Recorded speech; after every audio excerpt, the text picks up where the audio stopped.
Salut tout le monde, j'espère que vous allez bien. Je m'appelle Paul Sita, je suis un étudiant congolais vivant ici aux États-Unis. Et dans cette vidéo, nous sommes en train d'aborder un point vraiment important pour les étudiants, comment épargner en tant qu'étudiant. Alors, je vais donner 5 étapes, 5 clés, 5 choses à faire pour épargner. En d'autres mots, je vais démystifier l'épargne. Je sais que c'est un sujet qui est généralement assez controversé et très difficile pour les étudiants, mais ne vous en faites pas, I got you covered. C'est parti. Alors, comme je disais dans mon introduction, je vais démystifier l'épargne. Je vais vous donner 5 clés, 5 choses à mettre en pratique qui vous aidera à épargner. Mais avant d'aborder le sujet de l'épargne, j'aimerais aborder un sujet qui vient avant l'épargne. Parce que qui dit épargne dit revenu. Donc, tu ne peux pas épargner, c'est que tu n'as pas. D'où cette vidéo est adressée à ceux qui ont déjà un revenu. Mais pour ceux qui n'ont pas de revenus, ne vous en faites pas, I got you covered. Je vais aussi faire des vidéos sur comment générer un revenu. Alors, comme je disais, la première chose à faire pour pouvoir épargner, c'est d'autant plus évident, c'est de se fixer un objectif. La première des choses, c'est de se fixer un objectif. Combien veux-tu épargner?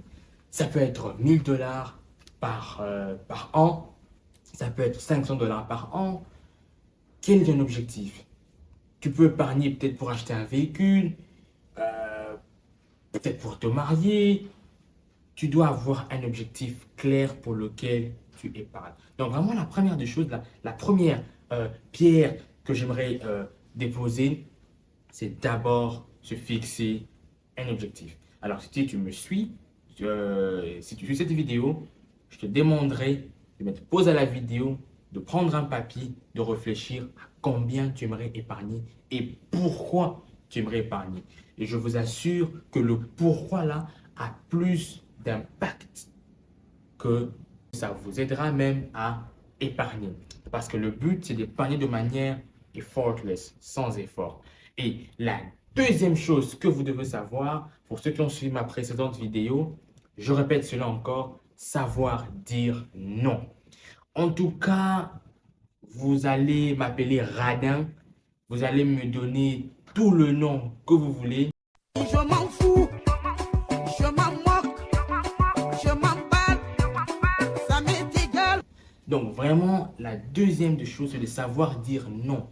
Parce que quand on veut épargner, on serre la ceinture, on se met des restrictions, on se prive de certaines choses. Donc vraiment, c'est important de savoir dire non à toute chose qui va à l'encontre de votre objectif.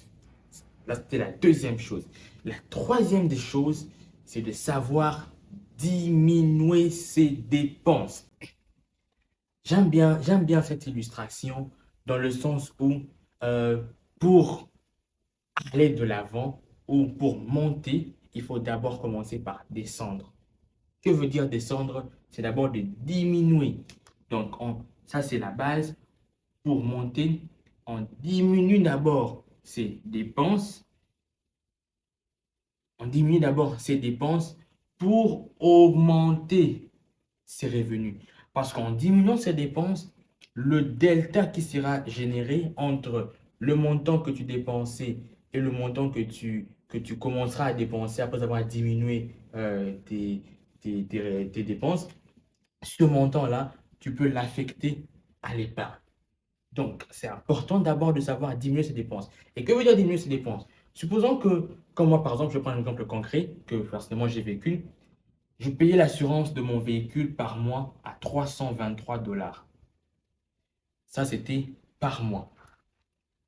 Alors, j'ai réfléchi sur des voies, sur comment réduire cela.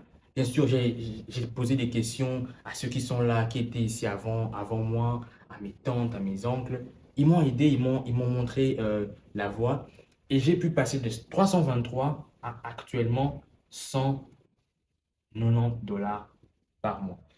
Donc, tout le montant qui est généré ici va automatiquement dans l'épargne.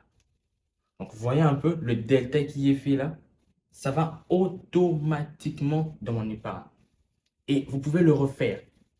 Pour ceux qui vivent ici aux États-Unis ou bien au Canada ou en France, peu importe où vous vivez, vous voyez comment vous pouvez réduire votre assurance parce que c'est vraiment une dépense au-delà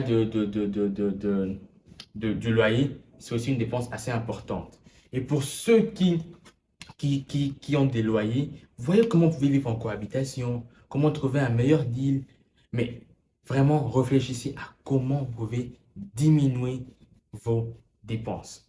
Et la troisième des choses qui est aussi, la quatrième chose, pardon, qui est aussi importante, c'est de planifier en avance. En d'autres mots, en mots plus simples, c'est de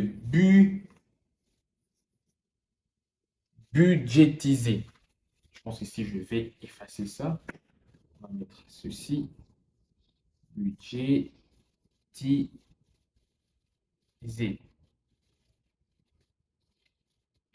Budgétiser est important. Il faut planifier vos dépenses. Tu sais que tu as le loyer à payer mensuellement, tu as l'assurance, tu as à manger et d'autres dépenses. Il faut les planifier. Il faut budgétiser tout cela et vous allez voir que d'autres dépenses qui étaient inutiles, vous pouvez les écarter pour affecter cet argent-là dans votre épargne. Donc, vraiment savoir budgétiser, planifier vos dépenses en avance, c'est vraiment important pour quiconque veut épargner. Et beaucoup plus en tant qu'étudiant, on a vraiment du mal à appliquer ce mot, budgétiser. S'il y a une activité qui vient directement, on saute là-dessus. S'il y a quelqu'un qui nous demande l'argent, directement, on saute. Il faut vraiment savoir budgétiser. C'était la quatrième chose à mettre en place. Et la dernière chose à mettre en place, c'est ça, c'est d'augmenter ses revenus. Alors, ici, augmenter ses revenus, ça peut aller de plusieurs manières. Pour ceux qui travaillent, par exemple, comme ici aux États-Unis, tu peux augmenter tes shifts pour avoir beaucoup plus d'heures et avoir par la suite un grand paycheck. Si tu ne travailles pas, voir comment tu peux faire d'autres side business, side hustle. Ça peut être peut-être pour les filles tresser. Le week-end, tu tresses des cheveux. Pour les garçons, ça peut être laver un véhicule. Ça peut être se lancer dans un business d'achat-revente, comme par exemple moi personnellement je fais.